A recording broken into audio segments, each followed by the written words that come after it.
kok begini terus ya, kok nggak tenang hati, kok nggak nyaman ya. Apa yang saya rasakan nih, kok belum perform ya dalam kehidupan ini.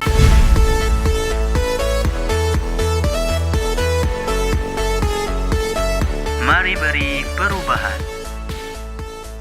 Assalamualaikum warahmatullahi wabarakatuh. Masya Allah, alhamdulillahirabbil alamin. Hari ini kita kedatangan tamu yang sangat spesial, jauh-jauh dari Lombok, Mas ya. Betul. Lombok itu kalau bisa dibilang kota atau pulau sih sebenarnya sih, Mas? Lombok itu nama pulau. Nama pulaunya Lombok. Pulaunya Lombok. Ada 2 pulau di Nusa Tenggara Barat. Oke. Ada 2 pulau. Nama provinsi kami provinsi Nusa Tenggara Barat. Nusa Tenggara Barat. Tuh. Lalu ada 2 pulau. Ada pulau. Pulau Lombok dan Pulau Lombok. Sumbawa. Pulau Lombok dan Pulau Sumbawa. Nah, kalau Mas Wawannya ini dari Pulau Lomboknya. Pulau Lomboknya. Berarti kota apa tuh, Mas? Kotanya namanya, kalau kota kami, Kota Mataram. Saya tempat kami stay. Kota Mataram.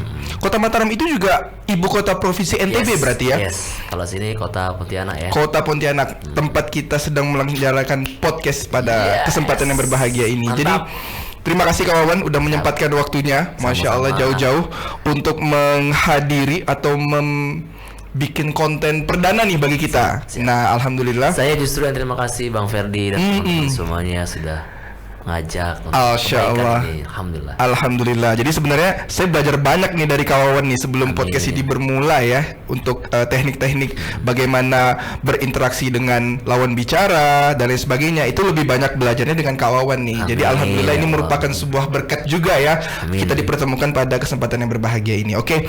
Boleh cerita sedikit nggak Kak Wawan tentang profilnya nih? Nah, kalau yang saya tahu kan Kak Wawan ini memang adalah seorang storyteller. Adalah seorang storyteller, lalu juga pakar dalam bidang parenting karena ada bikin buku yang alhamdulillah sampai bestseller. Lalu juga Kak Wawan ini banyak menelurkan karya-karya yang sangat luar biasa deh. Amin. Nah, jadi bisa nggak direview ke kita sedikit tentang apa sih sebenarnya yang menjadi expertnya Kak Wawan dan apa sih sebenarnya tujuan dari Kak Wawan sekarang yang ingin dicapai gitu? Silakan Kak Wawan. Baik, Bismillahirrahmanirrahim. Assalamualaikum warahmatullahi wabarakatuh. Waalaikumsalam warahmatullahi wabarakatuh. Boleh sambil nanti. Bang Ferdi ini ganteng, penuh semangat dan saya juga banyak belajar diam-diam dari Bang Ferdi. Alhamdulillahirabbil alamin. Alhamdulillah. Allahumma sholli ala sayyidina Muhammad wa ala ali sayyidina Wa ala ali Muhammad. sayyidina Muhammad. Nama saya Wawan. Wawan. Warisan wajah Nabi. Bisa banget ya sebenarnya. Warisan wajah Nabi, Masya Allah. Sederhananya Nabi itu kan sering senyum. Iya. Jadi saya mencoba kapanpun senyum, asal nggak sendiri. Iya, kalau sendiri nanti ntar dikira orang gila gitu kan. Masya Allah. Betul Bang Ferdi. Jadi apa sih aktivitas saya? Sudah lebih dari 10 tahun. 10 tahun. 12-an tahun lah lebih itu. Saya banyak bercerita kepada anak-anak. Oke. Banyak bercerita ke anak-anak, banyak sharing tentang cerita-cerita ke mereka, membahagiakan anak-anak. Membahagiakan anak-anak. Tapi tujuannya dulu lebih banyak dulu nih. Oke. Tujuannya adalah bagaimana agar anak-anak nih senang, lalu tapi agar saya dapat sesuatu dari mereka. Jadi giving Yes. for taking. Oh, jadi apa yang kita berikan kita juga berharap ada sesuatu yang balik ke kita gitu ya. Karena idealnya dan yang kalau diajarkan sama Islam adalah Yes. give. Yes. Memberi dan memberi. Tanpa kita berharap sesuatu itu kembali kepada kita ya. Karena kita berharap sama Allah, bukan sama orang itu. Betul sekali. Dan kalau udah begitu nanti Allah akan beri banyak bonus-bonus keajaiban dalam hidup ini. Tapi dulu saya memberi agar dapat kembali dari orang yang saya beri. Oke. Maka apa yang terjadi? Yang terjadi adalah untuk diri saya sebetulnya.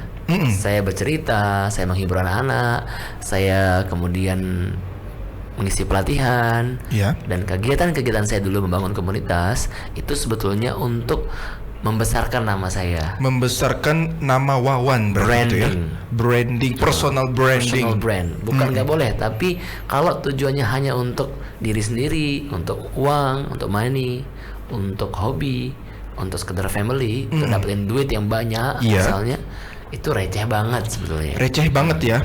Sejatinya seorang hamba, seorang khalifah dan hamba, tujuannya adalah untuk bagaimana membangun batu bata peradaban. Batu bata. Nah, kalau dulu jadi memang saya mendongeng, bercerita, lalu banyak kegiatan-kegiatan yang lain, yang sosial maupun kemanusiaan ataupun pendidikan, itu banyak sekali itu untuk membesarkan nama saya.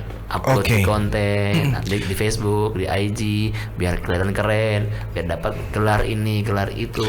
Itu awalnya dulu 10 tahun yang lalu. Menarik nih Kak Wawan nih. Artinya gini, dalam hidup kita, saya pribadi pun ada yang namanya kalau saya sebut itu turning point. Nah, turning point itu artinya titik di mana kita itu mengubah haluan, atau kalau dalam bahasa Islaminya hijrah. Nah, jadi menarik nih. Boleh dong share ke kita kira-kira saatnya itu seperti apa ketika memang dulu Kak Wawan merasa mungkin walau alam apakah memang sudah mentok saat itu sampai merasa kadang apalagi sih yang pengen gue cari gitu kan, atau ketika memang Kak Wawan ketika berada di puncak seolah-olah memang ternyata nggak ada kepuasan itu memang nggak ada di sini gitu ya, sehingga Kak Wawan memutuskan untuk hijrah gitu. Boleh diceritain nggak kira-kira kisah hijrahnya itu dari kisah Kak Wawan itu memang secara realnya itu kira-kira seperti apa? Jadi teman-teman yang menonton podcast ini bisa tahu, ternyata ketika Kak Wawan berada di titik seperti ini sudah hebat untuk dirinya sendiri pun pada akhirnya bisa jenuh ya mungkin, atau bisa kosong ya, bisa merasakan sesuatu hal yang semu gitu sifatnya. Bisa diceritain nggak Kak Wawan kira-kira sedikit tentang hal tersebut? Saya lanjut tadi sedikit ya. Boleh. Tadi misalnya alhamdulillah itu ketika itu kala itu alhamdulillah diliput media di banyak koran, diliput oleh TV-TV nasional, Trans 7 dan beberapa TV-TV lainnya. Kemudian masuk pemberitaan, berita-berita yang memang nasional. Lalu tidak hanya itu, kalau di NTB, di provinsi kami, saya ada program khusus bercerita. Program khusus bercerita tuh. Itu mana tuh Kak Wawan? Episode di salah satu stasiun televisi. Siap. Kemudian saya banyak diundang juga oleh dinas-dinas, oleh perusahaan yang which is itu kalau dari uang gede. Sekali 1 jam misalnya bicara bisa jutaan. Dan itu terus terjadi. Alhamdulillah juga saya jadi juara 1 lomba bercerita se-Indonesia. Juara 1 lomba bercerita itu dalam kapasitas Kak Wawan sebagai apa tuh saat itu? Apakah sebagai pelajar, sebagai mahasiswa, atau memang membawa diri sendiri mengikuti kompetisi atau gimana? Ya, bawa diri sendiri ikut kompetisi. Jadi saya ikut banyak kompetisi bercerita. Awalnya nggak juara, kemudian 10 besar se-Indonesia. Jadi ada 1000 storyteller Indonesia. Kemudian saya salah satunya masuk 10 besar dari 1000 orang. Lalu next step saya ikut lagi juara 1. Dan itu booming lagi, naik lagi di media. Kan itu yang saya harapin. Iya. That's what I expected pada waktu itu yang saya benar-benar harapin. Dan itu terjadi, it happened. Masuk koran, masuk TV, kemudian dapat uang, keren. Orang-orang bilang, wah bagus nih Kak Wawan, keren ya Kak Wawan sekarang ya. Ketemu orang, wah mantap ya, luar biasa ya. Itu pun sudah pasti akhwat-akhwatnya pada ngejar tuh saat itu tuh. Akhwat, cewek-cewek. Lalu ada yang nawarin anaknya dan seterusnya. Masya Allah. Untuk dinikahi kan, keren lah. Ada banyak yang terjadi pada waktu itu. Yang itu fokusnya adalah untuk saya. Memang niatnya awalnya pokoknya biar keren. Biar personal branding tadi. Nah, kemudian kok bisa sih? Nah, tadi kan pertanyaannya kok bisa sih hijrah? Apa turning point-nya? Kok bisa itu ya Bang Ferdi ya? Nah, di perjalanan itu on the way saat itu on the way bener berjalan, terus saya ngerasa apa yang kurang nih, apa yang belum saya lakukan ini. Padahal niatnya pengen melakukan kebaikan sih, kayaknya bermanfaat bagi orang lain gitu kan. Banyak bantu orang, banyak ini. Tapi memang tujuannya bantu orang itu not for Allah. Bisa jadi kan? Jadi khairun nas anfa'uhum linnas itu kejalanin tuh. Tapi not for Allah. Oke, berarti niatnya yang nggak nyampe ke Allah gitu ya? Intentionnya bukan ke Allah, tapi buat kembali itu membuat saya. Sehingga hal saya itu keren. Sehingga hal itu menyebabkan diri Kak Wawan merasakan. Nah itu yang membuat saya merasa apa yang salah ini. Mulailah bertanya-tanya tuh dalam hati saya, benak saya, apa yang salah, apa yang keliru nih, kok nggak tenang, kok ada yang masih kosong rasanya. Ya dikasih masalah, dikasih inilah apa sama Allah. Timbul teguran-tegurannya ya. Ya nggak berat, bukan mungkin kayak orang yang ditipu belasan miliar. Saya nggak mengalami hal seperti itu, tapi ada stuck. Kok begini terus ya? Kok nggak tenang hati? Kok nggak nyaman ya? Apa yang saya rasakan nih? Kok belum perform ya dalam kehidupan ini? Dalam kehidupan ini. Padahal achieve tuh yang saya impikan tuh achieve. Juara ini, juara itu, lalu masuk koran, masuk TV itu achieve. Tapi ada yang nggak, ada yang masih kosong di hati. Ada yang saya cari rasanya. Berarti memang sebenarnya kegelisahan itu timbul dari dalam diri Kak Wawan ya, walaupun secara pernak-pernik keduniawian Kak Wawan ini sudah sangat hebat gitu ya di mata zahir manusia. Itu pujian dan lain sebagainya udah kayak mengalir terus tuh. Dan itu pun kalau belum lagi kita ngomong material misalnya. Jadi istilahnya kalau orang tua punya pengen nih punya anak kayak Wawan kayak gitu. Iya timbul perkataan seperti itu ya dari banyak orang tua yang ada di saat itu ya. Orang tua cewek-cewek tertarik nih. Pasti banyak fansnya saat itu. Sampai sekarang juga masih ganteng. Kalau dulu pasti nggak diragukan lah. Nah itu Bang Ferdi. Jadi gelisah. Lalu rupanya kegelisahan ini galau. God always listening, always understanding. Oke. Jadi saya berpikir apa yang kurang nih? Ternyata saya kurang berquran. Kurang sesuatu di dalam hidup saya. Akhirnya saya mencari, tapi belum temu kesimpulan itu. Ini udah panjang baru. Iya. Belajar gimana ya, apa yang kurang ya, belajar lagi. Nah ikutlah kemudian saya banyak pelatihan dari guru ke guru, kesana kemari, temu cluenya. Kita perlu mencari kesejatian diri kita. Apa kesejatian kita ya? Khalifah dan hamba. Bingung kan masih? Ini luas sekali. Khalifah dan hamba seperti apa? Apa ini? Ada juga istilah dari guru saya, kita ini hidup egosentrik atau Allah sentrik. Ada dua perbedaan nih, egosentrik atau Allah sentrik.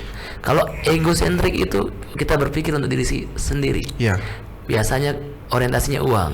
Biasanya orientasinya adalah popularitas. Biasanya orientasinya adalah dunia. Dan biasanya kalau kerja nih sering capek-capek gitu. Nah, ada lagi Allah sentrik. Kalau Allah sentrik itu fokusnya ke Allah. Fokusnya nolong agama Allah, fokusnya untuk giving, fokusnya untuk membantu orang banyak di luar sana. Nah, ini yang saya dapat teori dari guru saya namanya almarhum Ustaz Heri. Beliau meninggal saat Covid ya, mohon doanya. Innalillahi wa inna ilaihi raji'un. Pemikiran beliau ini membuat saya konslet. Kok begini ya? Ternyata saya selama ini egosentrik, buat diri gue doang. Saya wawan. Jadi saya menyembah diri saya. Masya Allah. Ana rabbukumul a'la. Secara langsung kan. Iya. Keren nih. Saya jadi makan buat saya, berbagi buat saya, nolong orang lain biar saya terkenal. Semua saya. Itu true story ya berarti kawannya. True story. Karena kita banyak di luaran ini yang memang juga mungkin masih berkutat dengan hal tersebut sebenarnya ya. Teman-teman kita yang mungkin influencer di bidangnya. Betul. Iya, pasti ternyata mereka banyak yang belum nemu hidayah nih gitu kan.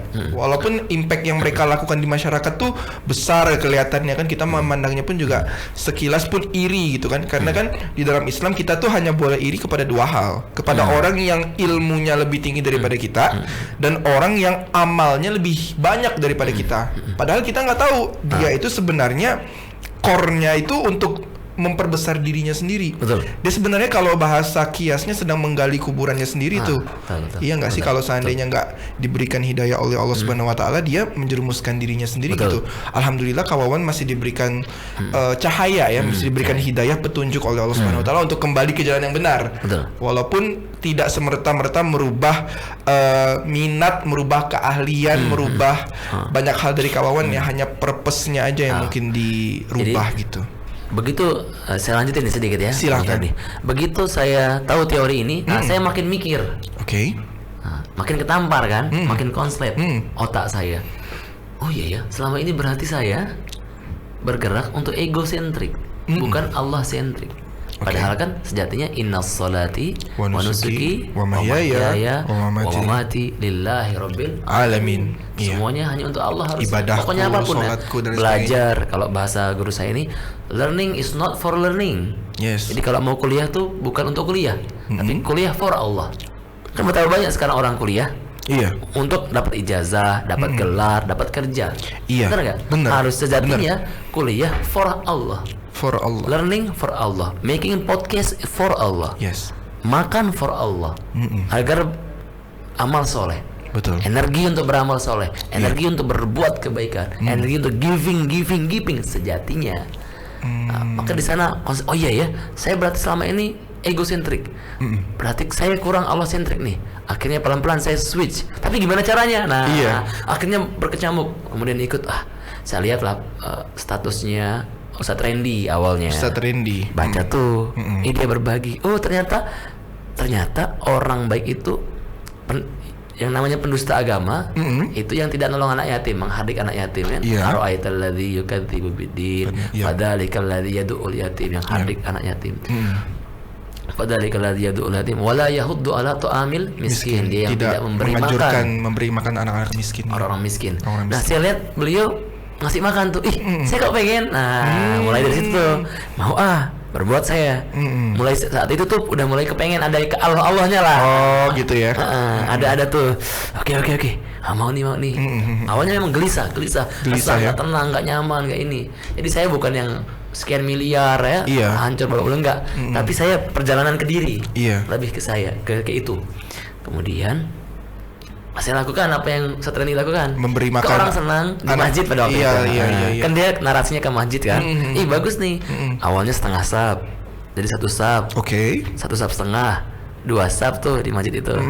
Lalu jadi 2 sab setengah, jadi 3 sab. Anak-anak muda senang ke masjid. Karena kita ngajak ngopi, coba ngopi bareng dulu. Bismillahirrahmanirrahim. Senang anak-anak muda tuh ngajak ngopi, ngajak makan, seru lah mereka. Nah, tapi ada fitnah-fitnah tuh. Nah, di sanalah diuji kan. Saya udah mulai ke Allah nih. Agak ke Allah lah ya. Berarti Allah sentrik, diuji, difitnah, dibilang Wahabi, dibilang padahal kan mereka juga nggak tahu apa itu Wahabi kan. Mereka kadang nggak tahu. Lalu dibilang perusak generasi, dibilang dibaiat oleh Wawan, macam-macam lah fitnahnya. Padahal nggak ada niat seperti itu ya dari Kawawan ya. Saya hanya berniat untuk bergerak, nolong orang agar terhindar dari jadi pendusta agama. Itulah tadi saya ikut Ustadz Randy ya awalnya. Ini makanya bagus teman-teman. Ini jadi poin penting kalau buat status Facebook, status IG, TikTok. Kalau dia itu manfaat ada ainnya ya, ada manfaatnya, menginspirasi, itu bisa jadi amal soleh. Nah, maka buat tuh konten kayak gini, podcast, buat Facebook, buat apa-apa. Itu apa? Siapa tahu jadi wasilah orang untuk hijrah, wasilah untuk orang temu jalan cahayanya. Iya, karena memang terkadang pun saya pribadi nggak ujuk-ujuk langsung seperti ini ya. Terkadang pun memang kurang lebih sama seperti Kawawan, punya kegelisahan saat itu ketika memang kita sudah berada di puncaknya pencapaian. Nah ya, kita menganggap kita sudah berada di gunung Everestnya pencapaian, tapi kok ternyata nggak ada apa-apa gitu kan. Kok kayak apa sih sebenarnya? Ada lagunya tuh, apa? Hampa terasa. Nah, biasa kita lanjutin ya. Dan setelah difitnah-fitnah itu, mulai saya berpikir, wah ini kayak nabi ini. Mulai ilmu cocok logi jadinya ya, ilmu cocok logi. Nggak Kalau orang masalah. berbuat baik, Iya. itu pasti ada fitnahnya. Lalu saya datang ke Tuan Guru, memang gitu. Iya, sunatullah. Dai yang baik itu kata beliau, pasti akan mendapatkan apa yang juga dulu Nabi alami. Iya. Saya nangis pada waktu itu. Iya. Ada seorang Tuan Guru di Lombok ngomong gitu. Oh iya, wah, makin semangat. Nah, nggak dikasih lagi kan di sana, tapi nggak dikasih pun saya tetap kasih beras orang-orang itu. Artinya saya nggak balas, saya kasih beras, saya kasih Iya. telur orang-orang yang memfitnah itu. Oh iya. Dia langsung bilang gini, duh maaf Pak Wawan, bukan saya. Iya, Timbul ya orang-orang Timbul kasih sayang. iya, orang-orang yang sebenarnya Gitu bermuka lah. dua saat itu ya. Betul. Masya Allah, semoga orang tapi- berhidayah. Amin. Tapi izin Allah, sejak saat itu mulai saya terbuka lagi. Saya mau belajar lagi. Akhirnya maulah ke Pontianak karena pada waktu itu Ustaz Randy nyebut Kiai Lukman. Kiai Lukman. Nah, Kiai Lukman kan datang ke sini nyari guru niatnya. Iya, berarti sanad keilmuannya ada tuh dari Ustaz Randy ke Kiai Lukman ya, Lukmanul Hakim Belajar ya. datang ke sana. Assalamualaikum Ustaz. Masya Allah. Baik, Guru Anda. Datang ke sana, kemudian kata beliau bagus, geraklah ya, bagus, geraklah, dapatlah sanad nih, gerak, datang ke Askop, datang ke Sultan, ajak juga ke Ismu Yahya. Iya. Begitu kemudian lihat semuanya, bagus-bagus semuanya. Berarti sebelum kunjungan yang pertama ini ya, kunjungan ini sudah pernah ke sini sebelumnya. Oke. Lalu lihat Ismu Yahya, Ismu Yahya ini yang membuat apa ya? Ada debaran yang berbeda. Ada debar-debar Debar-debar asmaranya ya, asrama lah kalau kita di sini. betul, karena- Debar-debar asrama karena pondok Quran. Betul. Ya kan betul. Debar-debar Kalau di asrama. Askop pada waktu itu nggak ketemu sama kiainya. Iya, Kiai Lutfan. Lalu ke Ustaz Beri juga nggak ketemu. Di sini Masya Allah pada waktu itu langsung saya ini Masya Allah tabarakallah nih. Iya. Ini ya peradaban nih. Lalu ketemu juga sama Kiai Adi Pratama Kiai Lasindo. Adi Pratama Lasindo, Dan saya begitu dengar beliau nih, saya nangis gitu. Gitu ya? Entah kenapa air mata saya ngalir aja. Pertemuan pertama tuh langsung kayak gitu ya. Kayak gitu. Jadi beberapa kali pas zuhur, pas di panggung diajak makan. Lalu beliau banyak bertanya lah sama saya. Iya. Siapa kalau di Lombok yang bisa ditanyain, yang bisa jadi tuan jadi, guru. iya. Kalau tuan guru banyak, saya bilang banyak sekali di sana. Iya. Tapi yang kemudian ya berbuat seperti luar biasa ini yang belum ada. Belum ada ya. Langsung beliau bilang gini, inti lah katanya. Iya, ciri khas Itulah, Kiai Adi banget tuh. Kiainya, Selalu provokator kebaikan. Iya, selalu mencetak-cetak kader dimanapun. Inti lah kata beliau. Iya. Masa saya ya? Saya makin Iya. makin terkompori kan. Dengar lagi beliau nangis, dengar lagi beliau ini teori yang tadi nih, Allah sentrik. Allah Ke sentrik. Allah. Banyaklah ayat-ayat yang beliau sampaikan, Iya. banyak hikmah-hikmah. Lalu ketemu lagi dengan Ustadz Ihsan. Tahu kan Ustadz Ustadz Ihsan? Ihsan, Masya iya, Allah. beliau kompornya tentang kebaikan beliau. Brand ambassador Ismu Yahya tuh. Public relation. Manager public relation. Relation. Assalamualaikum Ustaz Ihsan. Masya Allah, beliau lagi udah pulang safar kayaknya sih. Masya Allah. Nah, beliau juga ngomporin saya, ajak jalan-jalan juga. Beliau lah yang ngajak juga jalan-jalan ke banyak masjid, alhamdulillah Munzalan, selalu guru-guru kita ya. Nah, makin diteguhkan. Kemudian saya bertekad, kayaknya saya perlu berguru. Jadi ikrarkan diri, saya berguru. Nah, dulu kan saya nggak mau tuh. Iya, Karena ya. saya artis nasional, dengan siapa tuh nggak mau. Iya. Saya kan keren, Iya, hebat. Nah, merasa hebat kan, merasa keren, merasa hebat, merasa luar biasa, merasa pokoknya keren banget lah. Pusat dunia ini berpusat di saya lah gitu pokoknya ibaratnya ya. saya. Iya, gitu. KTP karena terlalu pintar katanya guru kita ya. Pokoknya keren. Nah, saya nggak mau tuh merendah. Nah, begitu ketemu Kiai Adi, ya dah. Karena kan Al-Qur'an yang mau sampaikan, nggak ada yang lain. Aduh, saya lah kayak runtuh rasanya, jatuh rasanya. Egonya runtuh ya. Nah, egonya tadi Tembok betul. ego runtuh Ego sentrik ya. yang tadi dijebol Runtuh ya. kan. Yaudah, bismillah saya berguru. Apa kata Kiai, apa arahan guru, bismillah. Bismillah ya. Nah, sejak saat itu Masya Allah hidup makin damai rasanya, makin tenang, makin Masya Allah. Terus mulai bangun, belum nih, gerakan masjid sudah ada, ada nama masjid Jalan Cahaya yang Masjid sudah Jalan Cahaya. kita iklankan bangun, dan tuh makin tenang. Sekarang ini sudah 1000, setiap bulan 1.500 orang. 1.500 yang dapat orang, manfaat. walaupun Kurang belum lebih. ada bangunan fisiknya belum ada ya. tanahnya, belum ada masjidnya, Allah. belum ada apapun. Belum ada apapun lah ya. Kalau dari segi fisik yang ada tentu 10 orang tim inti termasuk istri saya. Iya. Lalu ada jamaah yang memang rutin nggak kajian di tempat kami. Ada majelis Jalan Cahaya namanya. Iya. Itu Jalan Cahaya itu kawan-kawan semuanya, Bang Ferdi. Iya. Itu awalnya di garasi rumah saya. Berarti. Bukan rumah saya, kontrakan. Kontrakan, bahkan bukan di rumah pribadi Bukan saat rumah itu pribadi, ya. Masya Allah. Nah, setahun yang lalu lah ini. Setahun yang lalu. Kemudian di situ kita rapat di situ, meja di situ, semua di situ. Tim juga di situ. Ikhwan akhwat kan rame kan. Iya. Beras di situ juga, Quran di dekat situ. Iya, Lalu ada minyak goreng, semua campur. Iya, jadi satu tempat masih mengakomodir banyak Betul. kegiatan ya. Nah, akhirnya alhamdulillah kemudian kita dibolehkan sama ketua RT, pakailah jalan ini. Nah, jalan itu untuk kami buat acara. Iya.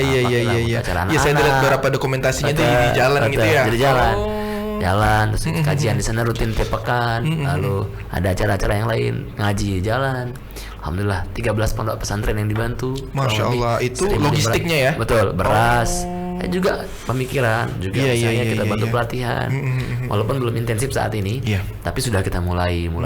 Jadi masjid yang belum ada bangunannya, belum ada tanahnya, tapi sudah berkontribusi untuk kurang lebih 1.500 santri yatim menghafal Al-Quran dan duafa. Masya Allah. Jadi memang sebenarnya Kawawan ini adalah, kalau bahasa Inggrisnya one of a kind.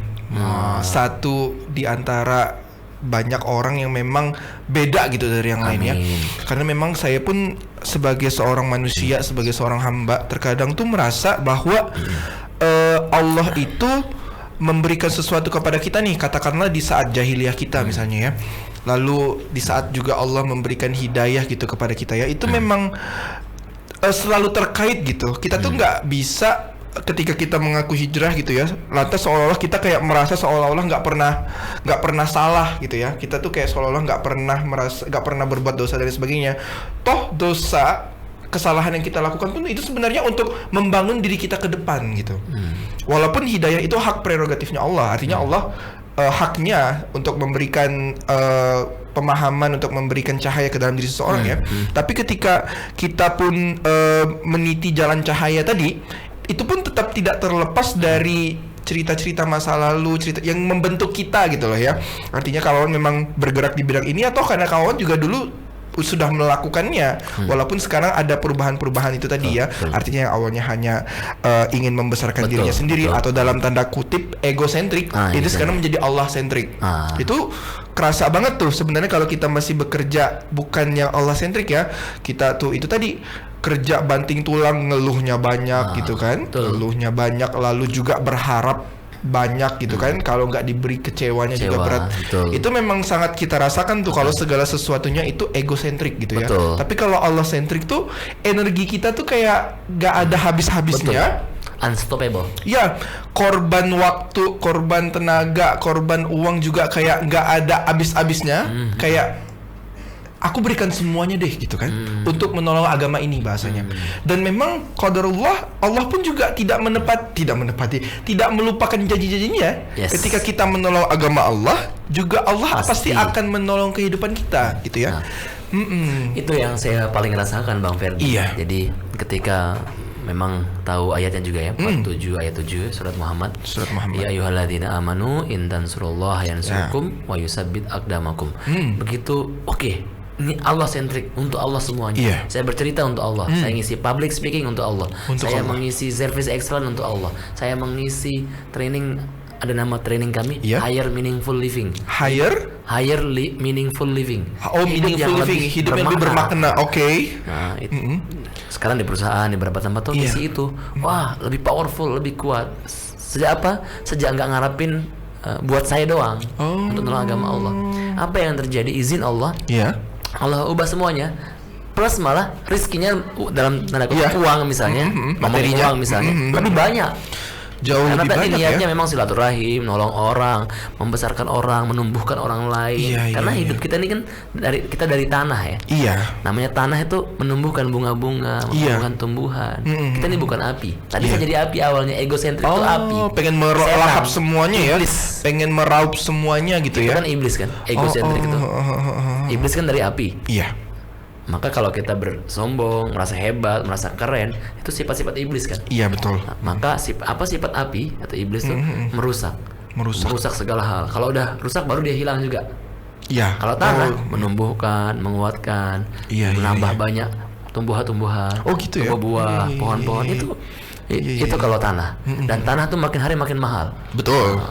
Iya kan? Betul. Berharga, maka jadilah tanah merendah, membumi yang humble. menumbuhkan tumbuh-tumbuhan yang bermanfaat ya bagi Tapi manusia. salah satu yang juga kemudian banyak mengubah saya adalah ketika saya ikrar. Nah ini pengorbanan memang ya. Bi amwalikum wa anfusikum. Saya ikrar sama istri saya. Mulai hari ini, selesai itu tuh karena Allah sentrik tadi. Saya pengen dari penghasilan saya mengisi training, public speaking, storytelling. Saya ingin 50% untuk giving, untuk sedekah. Itu dengan kondisi itu tadi ya, udah berkeluarga, dan kita kan juga tahu Kawawan punya anak 4 jagoan semua. Masya Allah. Satu perempuan. Oh iya, satu perempuan yang kecil.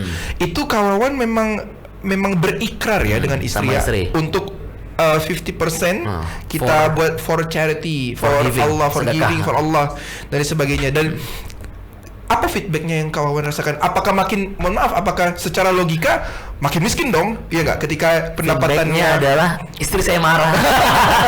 Perempuan nggak perlu dijelasin ya, memang sunatullah begitu. Nangis ini 2 pekan. Oh, masa begini? Oh, tetap ada dalam hal gitu ya? Bangun masjid kan? Iya. Macam-macam tuh kata istri. Iya. Jangan makan masjid lah. Kita siapin apa? Kita terusin training. Iya. Public speaking. Kita seriusin bangun lembaga training. Tapi saya kan mengacu kata guru-guru, lalu ingat lagi Rasulullah apa yang dibangun masjid, bukan yang lain. Bangun peradaban, maka Allah akan nolong. Nah itulah prinsip-prinsipnya. Nah ujian pertamanya istri, nangis dan lain. Karena awalnya memang pengen 50%, dan seterusnya. Nah istri tetap nego lah ya. Iya. Nah tapi sejak saat itu sedekah itu memang kerasa betul. Oh Allah datangin pertolongan, lebih tenang, lebih rileks, lebih damai. Itu juga salah satu titik poin saya tadi ya, yang lupa saya ceritakan.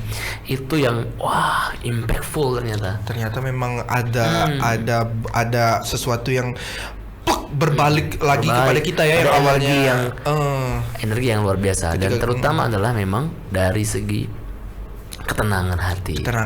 Jadi apa yang saya dapatkan dari semua ini saat ini, mungkin dari harta yang miliaran atau triliunan itu belum. Tapi kemudian ilmu Allah tambah, ketenangan Allah beri, istri makin dekat, makin rapat, anak-anak alhamdulillah Allah perbaiki alatnya pelan-pelan sih, belum baik, tapi pelan-pelan kelihatan bertumbuh. Sejak tadi memang niat untuk kembali ke jalan cahaya, kembali ke jalan hijrah, ke jalan Allah, maka Allah baikkan keadaan, baikkan rezeki juga. Ini juga makin banyak, makin berkah, bahkan givingnya lebih banyak. Lalu Allah hadiahkan atau amanahkan saat ini masjid mau ntar lagi. Insyaallah kita doain buat ya. Semuanya. Amin. Ada timnya, ada jamaahnya, ada kawan-kawan yang sudah nggak sabar. Kok ini masjid belum ada sih? Kalau mau cepet nyumbang dong. Bahasanya gitu. Ini sekarang udah ada beberapa yang mulai nanya. Butuh berapa tanah sih? Alhamdulillah itu udah tanda-tanda tuh sebenarnya. Butuh berapa sih ini tanahnya biar jadi masjid? Iya, karena kita yang stres mereka. Padahal kita mah adem ayam aja ya. Kadang kami terserah Allah, walaupun kami ikhtiar juga. Tapi yang jelas Bang Ferdi, apa yang saya dapatkan sekarang? Ketenangan, ilmu yang manfaat, silaturahim yang banyak lagi di Pontianak, di daerah-daerah lain. Lalu mengenal Bang Ferdi, mengenal guru-guru yang saya baik. Saya pun merasa beruntung bisa mengenal Ustadz Kiai Adi, Kiai Lukman, Ustadz Farid. Masya Allah, guru kita bersama, Ustadz Farid. Masih muda tapi ilmunya Masya Allah. Lalu mengenal banyak orang saat ini yang tuh nawarin, Mas Wawan nanti kalau ada masjidnya saya nyumbang yayasannya.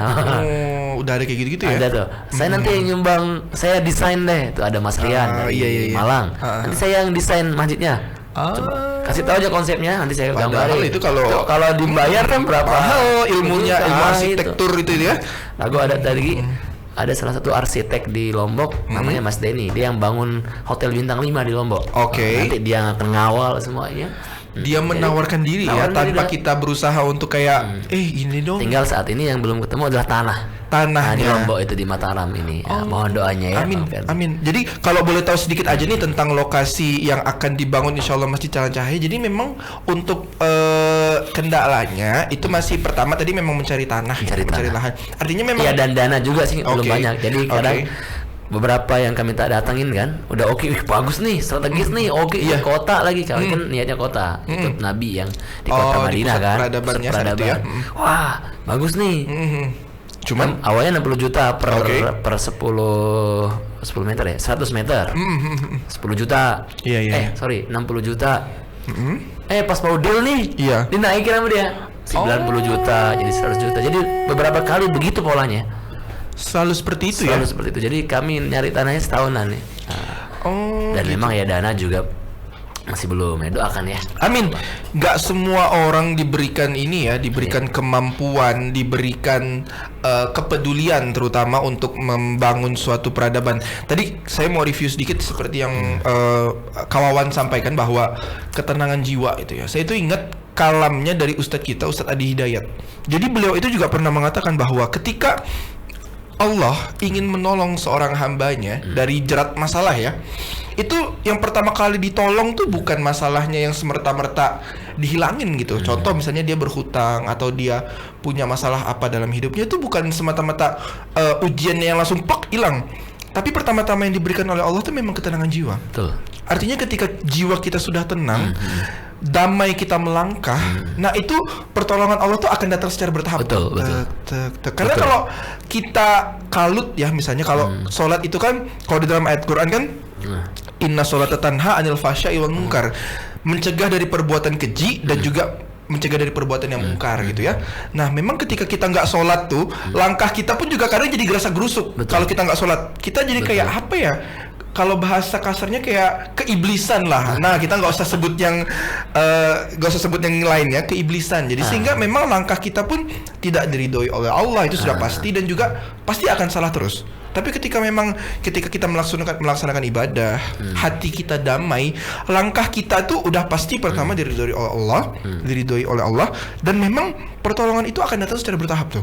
Nah, itu yang saya dapatkan insight-nya dari Kawawan ini ya, Ustadz Adi, dan kejadian realnya dari Kawawan gitu, bahwa memang ujian Allah itu ketika Allah pengen nolong, memang pertama-tama bukan masalahnya yang dihilangin, tapi memang damainya dulu. Saya rasakan betul itu. Nah itu jadi penguat saya juga bahwa ketika menghadapi suatu masalah, ya memang masalah tuh nggak mungkin semerta-merta langsung plok hilang gitu. Tapi ketika Allah memberikan kedamaian, salah Bim, karena ya Allah lihat tuh prosesnya ya. No, everything needs process, like bird, study fly. Semua butuh proses, termasuk Allah juga nggak plak langsung beres gitu. Tapi untuk kita belajar kali ya. Itu sih, sehingga alhamdulillah makin tenang, makin damai, dan itulah yang diharapkan oleh manusia. Kan orang pengen kaya biar tenang, ingin terkenal biar happy, tenang, ya kan. Allah, tapi nggak ada ketenangan selain mengingat Allah. Ala bidzikrillah tatma'innul qulub. Nah ini yang saya dapatkan setelah apa? Tapi setelah berkorban, setelah disedekah, datang ke Kiai Lukman awalnya, terus berguru ke Kiai ikrar, saya jadi santri. Pengorbanan. Sekarang justru kalau bisa saya berkorban lebih, saya nolong lebih. Ternyata itulah yang membuat datangnya ketenangan hati. Itulah yang kemudian saya makin yakin nih. Dikasih ilmu, dikasih amanah, dikasih orang-orang yang baik-baik, dikirimin tim media yang bagus, yang soleh-soleh, yang mulai taat-taat. Nah ini kan adalah hadiah kebaikan dari Allah. Dan yang paling penting, istri, anak-anak nih pelan-pelan. Dari lingkungan terdekat pun juga baik, ini ya. Mendukung sekarang. Alhamdulillah. Dan saya pun sebagai yang baru merintis rumah tangga nih ya, memang sebenarnya agak relate juga nih dengan cerita Kawawan nih. Memang kalau boleh flashback sedikit tuh, dulu saya tuh kerja di perbankan Kawawan 2 tahun. Itu udah rahasia umum lah ya, kalau kita di perbankan tuh memang lembaga ribawi lah gitu. Dan memang saat itu ketika masuk ke lembaga ribawi, bukannya nggak tahu ilmunya saya, saat itu tahu bahwa begini-begini, tahu saya tuh. Cuman karena ngeyel, itu dia egosentris kita, merasa kayak apa sih, gue kan kerja gitu kan, maksudnya gue nggak semerta-merta gue nggak semerta-merta memalak duit nasabah dan sebagainya, gue cuma kerja, dapat gaji pulang gitu kan, dijalani 2 tahun. Memang itu tadi secara material besar, secara yang saya dapat ya, cuman itu tadi sholat nggak bisa tepat waktu, ya sholat nggak bisa tepat waktu, jamaah apalagi nggak bisa tuh, sehingga memang gelisahnya lebih banyak, walaupun saat itu hal-hal yang sifatnya material banyak banget tuh hadir di hidup saya. Maka kegelisahan ini adalah ayat-ayat Allah, kita kembali kepadanya. Iya betul. Maka pasti orang akan gelisah kalau nggak dekat dengan Allah, orang akan risau kalau tidak dekat dengan Allah. Maka itulah yang saya alami, Bang Ferdi. Oke, nggak bisa nih, maka memang ke Allah aja, ke Allah aja. Maka yang terjadi adalah sekarang keajaiban bermunculan dari mana-mana ya, tokoh-tokoh nasional. Orang kan nggak nyangka lah kita bertemu dengan tokoh-tokoh nasional, bermajelis bareng, makan bareng. Ini kan sebuah keajaiban. Karena memang saya juga doanya gitu sih. Ya Allah, ketemu, lihat siapa gitu ya di Facebook, orang-orang soleh, orang baik, impactnya untuk umat tuh banyak. Saya berdoa biasanya, wah mudahan ketemu sama orang soleh ini. Bisa ya Allah. Satu majelis, bisa menimba ilmu ya. Bisa menimba ilmu, bahkan bisa barang-barang kayak gini nih, ngobrol, makan bareng, minum bareng, bahkan berjuang bareng, membersamai, berdakwah bareng. Nah ini kan sesuatu yang siapa yang tidak mau. Iya, menjadi sekarang kalau saya lihat memang ini menjadi tujuan baru dalam kehidupan kita lah ya, yang kita sudah pernah merasakan hal-hal yang sifatnya itu tadi egosentris. Sekarang kita mulai kembali kepada Allah gitu. Nah, untuk closing aja nih kawan, sedikit aja nih yang bisa kawan bagikan. Boleh nggak bagikan skill dongengnya sedikit aja, mungkin satu frasa, satu paragraf kepada teman-teman yang lagi nonton podcast kita ini, supaya ternyata memang ini keahliannya kawan yang dibagikan kepada teman-teman di luar sana atau apa. Bisa tolong dipraktekin dikit aja nggak kawan, apa gitu, misalnya cerita apa deh gitu, siroh apa sih gitu yang bisa kawan bagikan di podcast kita pada kesempatan kali ini. Kalau di podcast ini kan nggak lucu ya kalau misalnya kalau misalnya kayak anak-anak, karena kalau bercerita itu kan ada berapa, ada untuk anak-anak ini beda, 0 tahun sampai 3 tahun ini beda, perlu pendekatan, pegang di bangku, terus sambil menyusui itu bisa, gitu ya? Untuk anak-anak tuh bisa. Kemudian lalu untuk yang usia 6 tahun beda lagi, butuh skill lebih lagi. Kalau usia 10 tahun ke atas nih beda, anak muda beda. Nah ini perlu skill-skill yang berbeda. Tapi, gitu ya. Intinya memang semua manusia suka cerita ya. Suka cerita, senang cerita. 1/3, 2/3 Quran juga cerita kita. Maka yang paling penting adalah kalau mau bercerita, ini tips aja ya. Tips aja deh kita sharing. Terus bercerita aja sealami mungkin, seenak mungkin dengan siapapun yang kita temui. Jadi memang sebenarnya itu pun sesuatu yang diasah ya kawannya, artinya nggak ujuk-ujuk langsung jadi profesional di bidangnya. Betul. Atau jago ya. Artinya memang butuh jam terbang juga. Sebenarnya itu sih yang pengen kita ketahui. Mungkin nanti setelah ini kita bisa ngobrol lebih kalau panjang. Bisa skill, misalnya saya bisa nirukan banyak-banyak suara. Boleh sharing. Waduh. Lagi di hutan.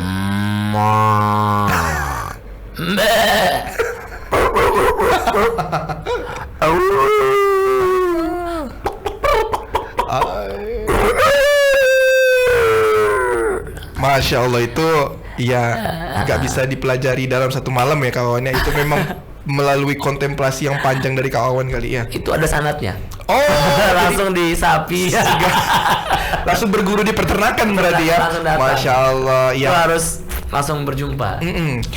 Ada nggak yang terakhir ingin kawan sampaikan gitu, untuk pesan terakhir gitu kepada kawan-kawan obrolan panjang kita? Memang dalam hidup ini apapun skill kita, apapun bakat kita, sejatinya memang bukan untuk kita, tapi untuk membesarkan agama Allah.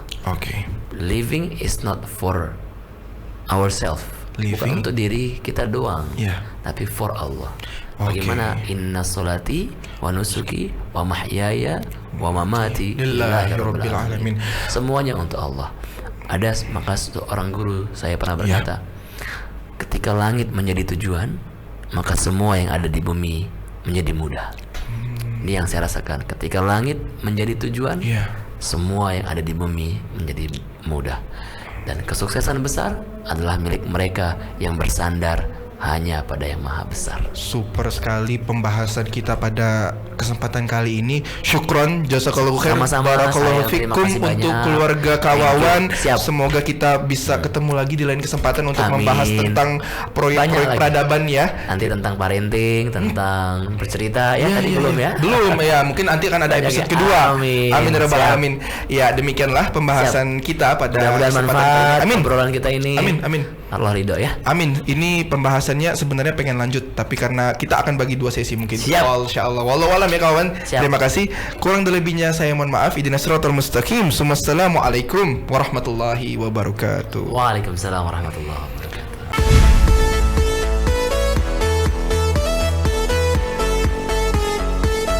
Mari beri perubahan.